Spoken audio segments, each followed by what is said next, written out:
बिस्मिल्लाहिर्रहमानिर्रहीम। आज के हम इस टॉपिक में पढ़ेंगे कि यूरिन कल्चर्स, जो हमारा यूरिन होता है उसके जो कल्चर्स होते हैं उससे हम कैसे डिजीज़ का पता चलाते हैं कि इस पेशेंट को डिजीज़ है या नहीं है। तो हम यूरिन कल्चर्स लेते हैं।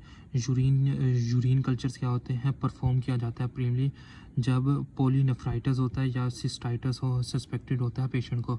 पॉलीनेफ्राइटिस क्या होता है? पॉलीनेफ्राइटिस होता है inflammation of the kidney, infection of the kidney is called the pyelonephritis. और सिस्टाइटिस क्या होता है? सिस्टाइटिस इज़ द इन्फ्लेमेशन और इन्फेक्शन ऑफ द ब्लैडर। तो अगर किसी पेशेंट को इन्फेक्शन होगा ब्लैडर में या फिर उसको किडनी के अंदर इन्फ्लेमेशन होगा तो फिर उसका यूरिन कल्चर लिया जाएगा ताकि सस्पेक्ट किया जा सके, उस पेशेंट की डिजीज़ का पता लगाया जा सके। जो मोस्ट फ्रीक्वेंट काज होते हैं यूरिनरी ट्रैक इन्फेक्शंस के वो ज़्यादातर ईकोलाई होता है। ईकोलाई हमारे पास ग्राम नेगेटिव बैक्टीरिया होता है, ये फ्रीक्वेंट काज है यूरिनरी ट्रैक इन्फेक्शंस का। और जो दूसरे अदर कॉमन एजेंट्स होते हैं उसके अंदर एंटीरोबैक्टर ये भी ही ग्राम नेगेटिव है, प्रोटियस ये भी ग्राम नेगेटिव है, एंटीरोकोकस फैशियालिस ये भी ग्राम नेगेटिव है। जो यूरिन होता है in the bladder of a healthy person is sterile of the water. Healthy person के ब्लैडर के अंदर जो यूरिन होता है वो स्टेराइल होता है, but it acquires organisms of the normal flora. लेकिन ये ऑर्गेनिज्म भी रखता है नॉर्मल फ्लोरा के जब ये पास होता है distal portion of the urethra के। जब हमारे पास urine distal portion of urethra से निकलता है तो इसके अंदर नॉर्मल फ्लोरा पाए जाते हैं। लेकिन जो हेल्दी पर्सन का जो यूरिन होता है वो स्टेराइल होता है। टू अवॉइड दीज ऑर्गेनिजम्स, इन ऑर्गेनिजम्स से अवॉइड करने के लिए mid stream specimens voided after washing the external orifice is used for the urine culture. अगर इस तरह के जो जब वो नॉर्मल फ्लोरा पाए जाते हैं, जब वो डिस्टल पोर्शन से गुजर रहा होता है यूरिथ्रा के, ये वाले ऑर्गेनिज्म से बचने के लिए तो जो मिड स्ट्रीम स्पेसिमन हम लेते हैं उसको हम अच्छे से ना यूरिथ्रा को साफ़ कर लेते हैं। बाहर के यूरिथ्रा के जो एक्सटर्नल ओरिफिस है उसको अच्छे से हम साफ़ कर लेते हैं और फिर उसके बाद यूरिन कल्चर ले लेते हैं।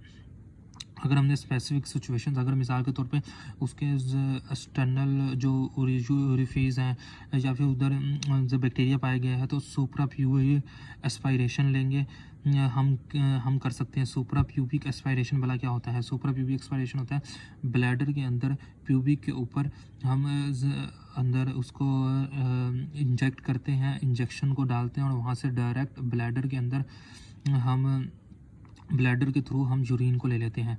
इसी को कैथेटराइजेशन भी कहते हैं, रिक्वायर्ड होता है टू ऑब्टेन स्पेसिमेन को लेने के लिए, क्योंकि जो यूरिन है is a good culture medium है।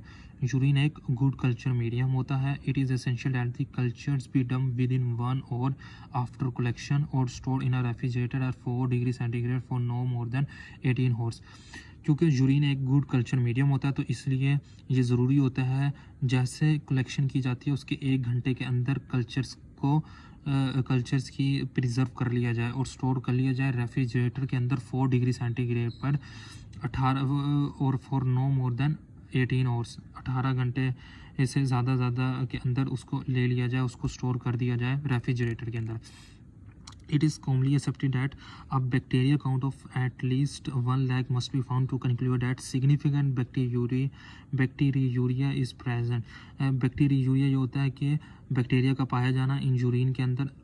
ये आम तौर पर एक्सेप्टेड किया जाता है कि अगर एसिम्टोमेटिक पर्सन है, यानी ऐसा पर्सन जिसको कोई बीमारी नहीं है, उसके अंदर 1 lakh millilitre of bacteria count पाया जा सकता है, ये नॉर्मल है। लेकिन एविडेंस ये भी बताया गया है कि सिग्निफिकेंट जो सिम्टोमेटिक पेशेंट होते हैं, ऐसे पेशेंट जिसके अंदर डिजीज़ कोई होती है उसके अंदर कम से कम 100 मिलीलीटर भी पाए जा सकते हैं। इसलिए आपने इसके डिटर्मिनेशन के लिए, यानी कि हमें थोड़े से थोड़े बैक्टीरिया से भी पता चल जाता है कि उसको डिज़ीज़ हो सकती है। इसके डिटर्मिनेशन के लिए क्वांटिटेटिव और सेमी क्वांटिटेटिव कल्चर्स हम लेते हैं यूरिन के, और इसकी बहुत सारी तकनीक है। इसके अंदर सबसे पहली तकनीक कल्चर के लेने की, a calibrated loop that hold 0.001 millilitre of urine can be used to streak the culture. एक लूप ले जाएंगे, कैलिब्रेटेड लूप वो होता है होता है, एक जो लूप होता है जिसके अंदर 0.00 मिलीमीटर ऑफ यूरिन का सैंपल लेंगे टू स्ट्रीक दी कल्चर की स्ट्रीक के लिए। दूसरा तरीका है serial 10-fold dilutions can be made and samples from the dilution streak dose वाला। हम सीरियल 10-fold डाइल्यूशंस करेंगे, ये एक 10-fold यानी 10 स्टेप होते हैं डाइल्यूशंस के, वो करेंगे और samples from the dilution streak करेंगे। A screening procedure suitable for the physician office, screening procedure करेंगे जो कि सूटेबल होता है फिजिशियन ऑफिस के लिए। Involve an agar covered paddle, agar covered paddle जिसके अंदर अगार्ड कवर्ड पैडल होते हैं जो कि डिप्ट की जाती है यूरिन के अंदर इंक्यूबेशन के बाद, यानी कि पहले हम पैडल को इंक्यूबेट करेंगे, फिर उसको डिप करेंगे यूरिन के अंदर, फिर उसको हम स्क्रीनिंग के लिए फिजिशियन ऑफिस में भेज देंगे।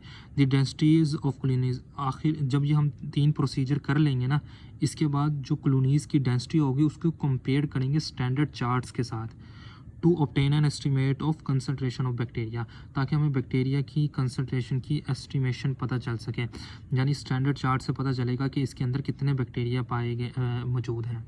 Thank you very much. ये पूरा टॉपिक था यूरिन कल्चर्स के बारे में कि कैसे यूरिन कल्चर्स को हमें किन किन किन किन बीमारियों में लेना पड़ता है, हम लेते हैं उनको किन बीमारियों के अंदर, कहाँ किन बीमारियों में लेने की ज़रूरत पड़ती हैं, और इसमें कौन कौन से बैक्टीरिया पाए जाते हैं। अमूमन यूरिनरी ट्रैक इन्फेक्शंस कौन से बैक्टीरिया काज करते हैं, जिसमें सबसे मेजर पे है इकोलाई के अलावा 3 और पाए जाते हैं जिसके अंदर एंटीरोबैक्टर, प्रोटियस और एंटीरोकोकस फैशियालिस, और ये 4 ग्राम नेगेटिव ही होते हैं।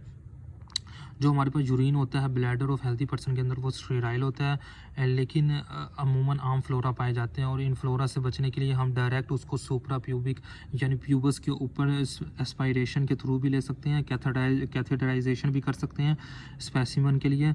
यूरिन को एक गुड कल्चर मीडियम होता है जो कि it is essential that cultures be done, ये 1 घंटे के अंदर ले लिया जाए आफ्टर कलेक्शन और स्टोर इन अ रेफ्रिजरेटर के अंदर स्टोर कर दिया जाए 4 डिग्री सेंटीग्रेड पर for no more than 18 hours से ज़्यादा टाइम नहीं लगाना चाहिए। उस 18 आवर्स से अंदर हमने इसको लिया जाए, कलेक्ट किया जाए और उसको रेफ्रिजरेट कर दिया जाए 4 डिग्री सेंटीग्रेड पर।